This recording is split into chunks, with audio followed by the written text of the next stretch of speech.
Hey everyone, Chris Carter here on the Locked On Steelers podcast. A Friday episode that's going to turn very interesting with the Steelers rumored to be heavy in the market for an offensive playmaker. What that means, some of the targets being even tight ends like Jonnu Smith.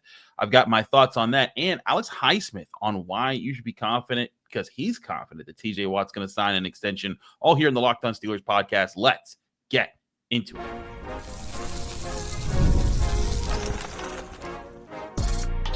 You are Locked On Steelers, your daily Pittsburgh Steelers podcast, part of the Locked On Podcast Network, your team every day.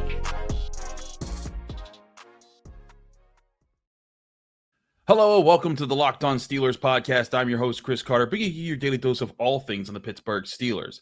As always, you can find the show on your favorite podcasting apps and on YouTube. Like this video if you enjoy it. Subscribe to this YouTube channel to get all of your daily Monday through Friday episodes. We thank you for making us your first listen every day, because we're your team every day. All right, Steelers fans, I was going to talk about OTAs.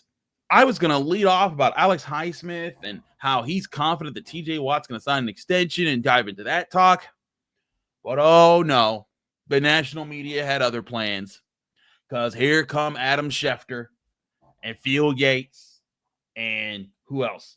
Jordan Schultz saying, oh man, the Steelers, they're having a lot of conversations about trading for players. And Jordan Schultz kind of tweeting about how the Steelers have had, quote, preliminary conversations with multiple teams about potentially adding another playmaker on offense to complement DK Metcalf per multiple sources. Pittsburgh is believed to be motivated to get a deal done at some point, though there's still plenty of time before the season. The Steelers could have up to 12 picks in the 2026 NFL draft. So here's the thing. If the Steelers are committed to this plan of using these draft picks to move up and get the franchise quarterback that they really want, you can't really, it's hard to see them making a big play for a big name receiver that's going to cost them a high pick. So what kind of player are they looking for? Now, we'll get to Jonnu Smith more in the next segment, because that was the first thing that popped up from Adam Schefter, which was that the Steelers, he's looking at potentially being traded because he wants a new contract, and the Steelers have a lot of interest in him. So there's things with that, but I look at this and I think the Steelers, they're very much in the market. But I would not put the Steelers in some major buyer's market to the point where, like, they're going for a star player, unless that star player is at serious odds with their team. And that's kind of why Jonnu Smith, I think, is popping up in this situation. But for the Steelers to go in the market and be serious about going to get somebody, they would need a situation where, like, when Stephon Diggs was like, I've had enough. And I'm tired of this place. Tyreek Hill. Like, if Tyreek Hill was still at odds with the Dolphins, I'm not sure that they'd go get him specifically, but like, if he was still at odds with the Dolphins and they wanted to move him and he wanted to be moved, and the Steelers could work out a way to get him for not an expensive deal, because it's obvious, kind of like how when the Steelers like jettison like their receivers, right? They don't get high draft picks back unless you get Chase Claypool. I still don't know how Chase Claypool netted more than Antonio Brown and all the other receivers that they've traded away over the years, but I digress. If you're the Steelers and you can get a receiver for like the price that you've given up, some of the guys that you've given up, guys like a swap like Deontay Johnson they got Dante Jackson for Deontay Johnson. Like, imagine if they gave up, I don't know, Corey Trice for a guy, for a receiver. But here's the other thing about this, and this is again why I get why they're being players and why they're being open to the markets, because they want to see what possibilities are out there. And they're not going to overcommit to something until the thing that they want, until something that they actually want appears. But they're surveying the space, they're surveying the NFL to see what's available for them. I do think that that's good to be aware and to be healthy, but I don't think that this is a situation where they need to rush into something. Because if they rush into something, you could be giving up a premier pick, not a premier pick, but you could be giving up draft capital that you need either to trade up to go get the quarterback that you want next year, or to be part of the picks after your trade up to fill out the rest of your draft class next season. And what I mean by that is, say the Steelers, they have a first, a second, and like 3/3, and say they trade up. In their trade up, they give up their first, their second, and 2/3 to move up, 11 spots and get into the top 10 and, pick, Lenore Sellers or Garrett Nussmeier or whoever's the quarterback of your dreams that's still in the top 10 at that point, right? But you still want to have a draft class behind that quarterback. And so that third round pick that you get from the George Pickens and you get from the compensation picks, presumably from the Dan Moore signing this past offseason, you now have those picks to help you get there. So let's say you trade, we get your quarterback, then you have that one third round pick. If you trade away 2/3, a second and a first, and then you have a fourth rounder, you have multiple fourth rounders, multiple fifth rounders, and then you can still use those to make other moves. And you could even say like, hey, you know what? All we have is that third round comp pick left that we're getting back from the Dan Moore trade, which is really like a super late third pushing into the fourth. Maybe you say, hey, you know what? We're going to be extra aggressive. That extra fourth and extra fifth, we're going to trade that to move up in the third round and get another player that we think could really fit what we're looking for. Maybe a wide receiver for the long term. And that's why that flexibility to have in this draft class, I think, is why the Steelers should not be as big players as they're being made out to be. And here's the other thing. Maybe this is part of their plan, is to just drum up the interest, because Adam Schefter saying this, Jordan Schultz saying this, Field Yates saying this, this is both agents and the Steelers being like, hey, yeah, get this information out there. We want people to know that we are buyers, and we'll see what things we can get. Because here's what's going to happen too, and we talked about this with Alan Saunders. Teams are going to come to a head with certain players, and they're going to be like, you know what? Hey, you want a new contract? And we'll get to Jonnu Smith because he's a good example, and I want to talk specifically about what if a Jonnu Smith situation, because I thought that was a particularly interesting situation to be really interested in. But let's say, a player comes to a head with an organization, and they're like, hey, we have an obvious trade partner with the Steelers who are looking for this, and there's an opportunity there to be made. And maybe teams also push to be like, you know what, I don't want to be part of this other organization. I want to go over to the Steelers, and they're looking for a playmaker. They actually want somebody. They might actually pay me. I'll handle that. I could see something like that working out. But what I don't see working out is the Steelers giving up draft capital that's part of their plan next year to both get the quarterback and still have a decent draft class behind them for a rental of a player. And that's where I think things could get nasty. Now, if they can get a young player who's on a rookie deal and they plan to sign for a longer term, like, shout out Jackson, who called from North Carolina. He asked about Romeo Doubs. Romeo Doubs is on the end of his rookie deal. If they really like Romeo Doubs and they plan, hey, we're going to sign that guy to a longer contract, not that expensive, but maybe like $10 million a year or whatever, maybe that's part of their plan. But to me, the chance to use those draft picks to be part of this class, that just seems like premature to be selling out, unless it's the player that you really want, that you have a really good idea of who this is. And this can't be for Alan Lazard or someone that you just want to appease Aaron Rodgers with. It's got to be for a piece that's going to be part of this future that you've been building towards, that you've been setting up and sacrificing, saying, hey, we're not going to go all out this year. We're going to sacrifice, not having the quarterback of our dreams this season, or taking stabs at quarterback this season, so we can make sure we take the right stab at a quarterback next season. And that's why I'm not all in on this plan, on the supposed plan. If this is the plan, it might not be the plan. The Steelers haven't said anything. This is national reporters saying things that they're hearing.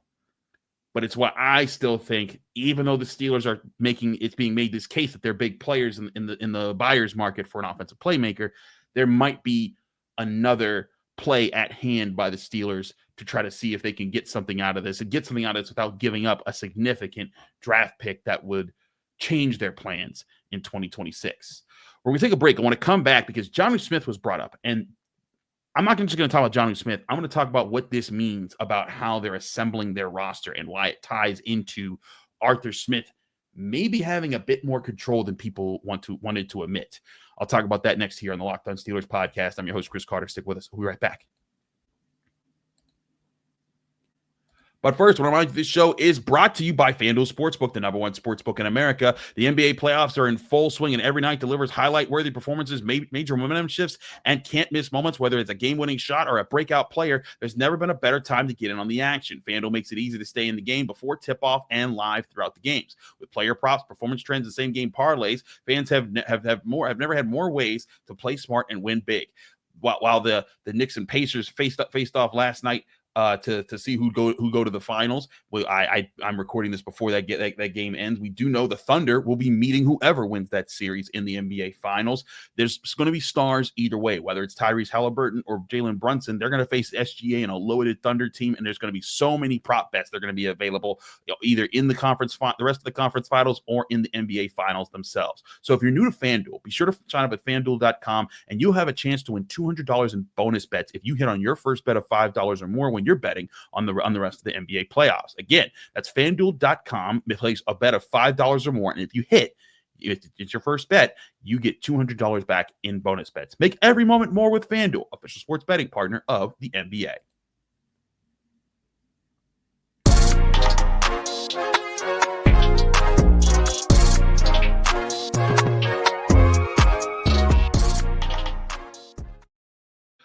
We're back here in the Locked On Steelers podcast. I'm your host, Chris Carter. Let's talk about the first room that opened this up because, we heard about Chris Olave a couple of weeks ago. It's tough to say, where everything started, but Jonnu Smith was the first rumor. That one came out from Adam Schefter, and that one raised my eyebrows because I just didn't understand how Jonnu Smith fit into this plan here. Now, the thing is if you know Jonnu Smith, you know a lot about, you can look up the things. Now, this all started, Adam Schefter tweets during the afternoon.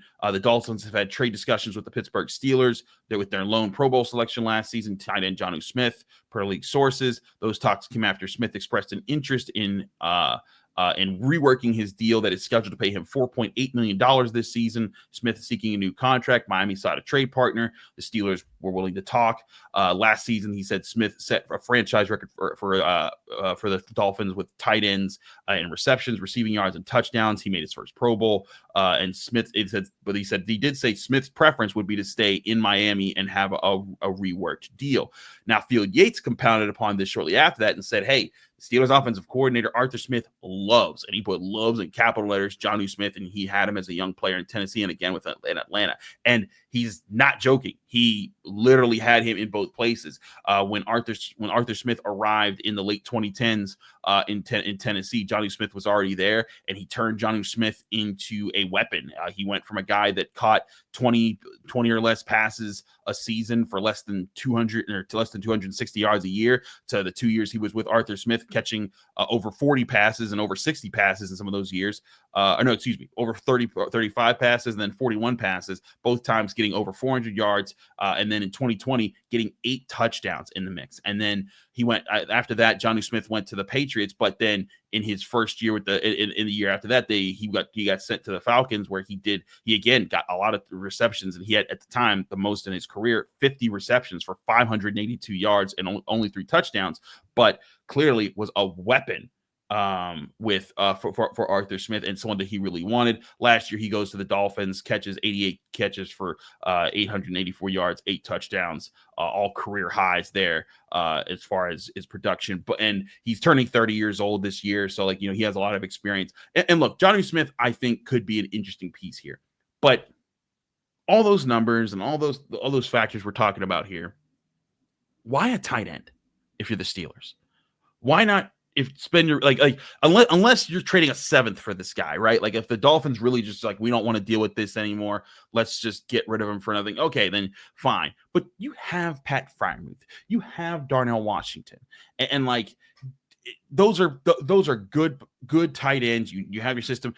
Why not use your resources to go get the wide receiver you've been talking about, the position that you are weak at? Because right now, if you add Jonnu Smith, you're probably running a lot of 12 personnel. Now, for those who don't remember, 12 personnel just means one running back, 2 tight ends, and then it applies 2 wide receivers in sets. And 12 personnel is something we've talked about the Steelers. They have used with Darnell Washington and Pat Freiermuth quite a bit. But with Jonnu Smith in the picture, it would almost prompt the Steelers to like do that as their base offensive formation. Because Jonnu Smith, with the production that he has in the NFL, and Pat Freiermuth and the money they're paying him, those 2 guys you'd want on the field at the same time. And like, look, that could set up interesting things because with the Steelers offensive line and the investments they're making and the run game they're trying to build, that would open up opportunities for, hey, you know, if both those guys, tight ends could run the ball a little bit, help with the run blocking a little bit more. And that opens up the run game. That opens up more play action. And then tight ends get involved in play action. Arthur Smith could see something there. But again, I find it odd that it's Jonnu Smith that's the big name that's been thrown out here first, because you look at Arthur Smith and you look at his offenses. He loves to use tight ends. He brought in Michael Pruitt to temporarily use at times, and he has interesting guys that he really fixates on to make a part of his offense. And Jonnu Smith definitely fits that type because he had him in Tennessee. He brought him to Atlanta, and now if this were to happen, he'd be bringing him to Pittsburgh just 2 years after that. And it kind of seems interesting to me that it makes it seem like Arthur Smith has a lot more say and sway over what the Steelers and who the Steelers are adding to the offense than people assumed. A lot of people just think, oh, it's Mike Tomlin's call all the time, every time. He makes all the decisions. He has all the ideas. But this would clearly be an Arthur Smith move because Mike Tomlin doesn't have any connections to Jonnu Smith. He never coached him at Tennessee or Atlanta. This would purely be Arthur Smith saying, I want this guy. I want this guy in my offense. And clearly that's what he's done with guys like Cordero Patterson. It's what he's done with guys like Michael Pruitt. And again, it's not for certain that the Steelers are adding Jonnu Smith, but that would be along those lines if that would be of the same ilk if that were to happen. And that would show that Arthur Smith does get a lot of leeway when it comes to the decisions of this offense, regardless of how he tries to paint that picture. Because he said, oh, I don't call any shots. But you getting a lot of players that you're familiar with. And that's not necessarily a bad thing. I just personally, I don't see it. And especially because it'd be different if Jonnu Smith was like 27 or 26 years old. And you saw a potential future for the next 3 years with him and Pat Freiermuth as being a serious threat together. But like Jonnu Smith turning 30. And that doesn't mean he's old. But it does mean that like he could be getting old. And so how long are you going to have him? And again, what are you giving up to get him? If you're giving up a 7th, okay, fine, whatever. But he wants a new contract. So do you want to devote money to a second tight end that you're going to be paying, decent cash to? And again, if he wants something more than $4.8 million a year, that's, do you want to pay that if you're the Steelers, or do you want to put that towards a wide receiver who can be dangerous on the outside and be a good pair for DK Metcalf? That's where I think this money should be going if they're going to invest it in a playmaker on offense, which is, again, why I really think the big play here is the Steelers are surveying the market. And again, they might be priming people up. They might be saying, hey, oh, yeah, we're interested in this. We're interested in that. And one thing I've said during the draft season, there are plenty of smoke screens. I said all along with the Shedeur Sanders thing, that was a smoke screen. I had a really good sense of that. I do not have a sense of what's the smoke screen here. I do feel like there's definitely a smoke screen going on. There's a plan that the Steelers actually have that they really are trying to work towards, but it's about shrouding it in the mystery of what they actually want to do. That's where I think the Steelers. That's what I think the Steelers are actually doing here with the interesting guys. And that's not to say that Arthur Smith isn't really interested in Jonnu Smith, but I do think that there's something else at play here that we're not necessarily seeing right now that the Steelers absolutely want to do. And again, maybe it's just about biding their time until the right player becomes available in a trade or in free agency. Because like, remember the year where they got to sign Joe Hayden because the Browns just cut him. They couldn't afford him. They just said, okay, we're going to let him go to free agency. Maybe they're just waiting for the right moment to get the right guy that's going to fit their system the right way. And that could be for a trade or a signing. But that's where I think that's what I think the Steelers should be trying to do. Are they going to do that? Are they going to be patient? We'll wait and see.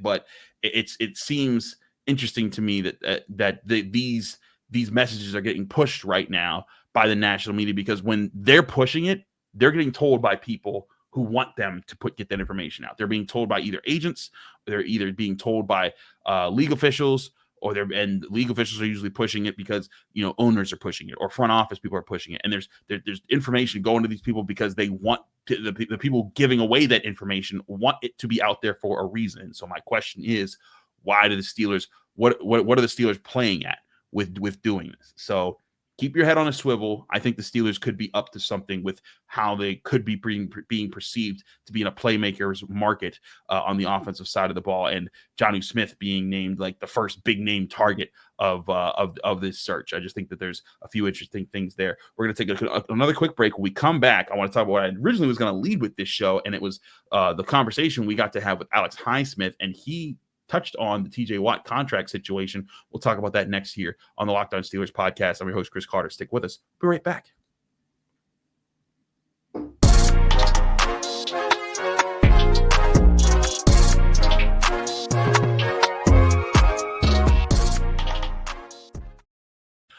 Back here in the Locked On Steelers podcast, I'm your host, Chris Carter. We continue to do today's Friday show. We're actually going to dip into OTAs a little bit. It was day 3 of OTAs on Thursday. The first 4 week is now complete. Second week of OTAs is next week, and the week after that is mandatory minicamp. Now, still no sign on Aaron Rodgers. Also, no sign on TJ Watt. Not there yet. But Alex Highsmith did speak, and we got to talk to Alex about a few things. We'll get to some of the other things. I thought it was really interesting how he talked about their plans for switching guys around. We'll talk about that more next week on the show. But I want to talk about what Alex said when he was asked specifically about TJ Watt's contract situation and why it continues to show me this might not be as big of a problem as some people are making it out to be. But here's Alex Highsmith. Alex, TJ obviously not here. Have you had a chance to talk to him this week? Yeah, I mean, I've been catching up with him all offseason. So, like I said, earlier in some interviews, he really wants to be here. I'm very confident they're going to get a deal done and that he's going to, become back. So Alex can be soft-spoken, so it's tough sometimes with microphones and crowded spaces. But if you missed it, he basically said, like, yeah, I've been talking to him all offseason, and, I'm very confident the deal's going to get done. And everything that I continue to hear locally is that this is not an issue. This is that the Steelers are going to offer him a good number. He's going to take it.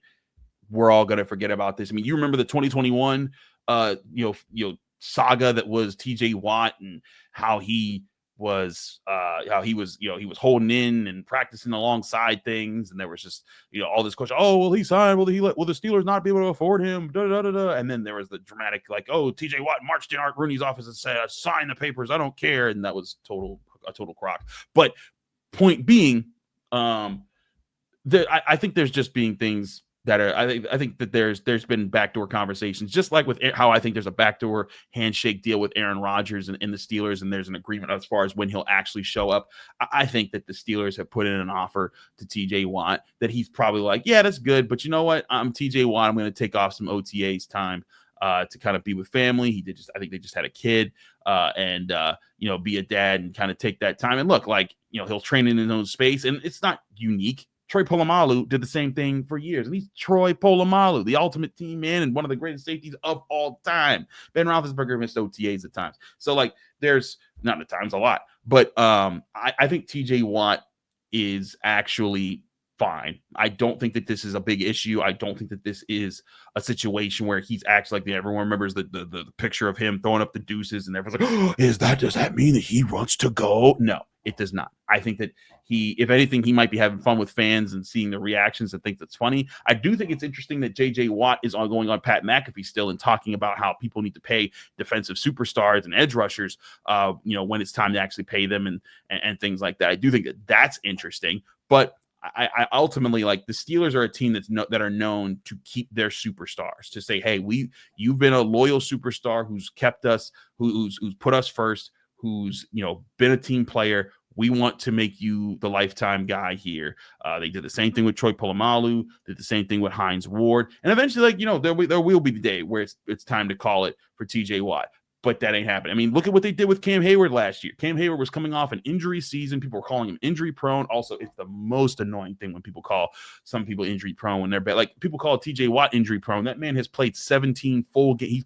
Played 17 games in back-to-back regular seasons. Yes, he missed the playoffs 2 years ago because he had a helmet driven his knee backwards in the most awkward position. Like anybody would have gotten taken out. That doesn't make you injury prone. Injury prone is when you can't finish a season ever, and he's just finished back-to-back seasons of 17 full games. So miss me with that. But like the Steelers, they showed they're willing to pay Cam Hayward. And Cam Hayward's older than TJ Watt. Like TJ Watt's going to be 31 at some point this year. Cam Hayward's like my age. He's like 36, and they paid him last year to keep him around. I absolutely think TJ Watt is part of the plan. Not only part of the plan, he's part of the big plan for the Steelers, and I think that he knows it. And there's gonna be a deal done, and it's not as big of a deal. And another hint that we got, and I'll dive more into the elements of that this factors in, is because I asked Alex Highsmith specifically about what TJ said at the end of last season, saying, maybe we need to be open to moving our guys around a little bit more, talking about him and Alex and where they line up, because teams were able to predict where TJ Watt lined up and make plans around that. And that's something that I think was absolutely part of what slowed them down last year. I wrote about it in the Pittsburgh Post-Gazette. I did film studies on it. I'm probably going to do another one after talking to Alex Highsmith about this, kind of revisiting that discussion. But that was something they needed to do. And so TJ acknowledged that. And so when I brought that up to Alex, and again, we'll go over more detail, he said, hey, we didn't work on that this week, obviously with OTAs, but he did say next week we will be working on that. And so when he said next week we'll be working on that, I was like, but TJ's not here. So does that mean TJ Watt's planning to show up next week? And you know that. Now, didn't get into all that right then and there, but I just have this feeling that this is not that we're all going to be sitting in week 1 watching the Steelers play the Jets, and TJ Watt's going to be wearing number 90, and he's going to have his contract, and everyone's going to think back and be like, man, that was a bunch of nothing burgers every single day when people were saying, oh, they don't want Watt, he doesn't want them, da da da da. He threw up a piece of sign. It's not that big a deal.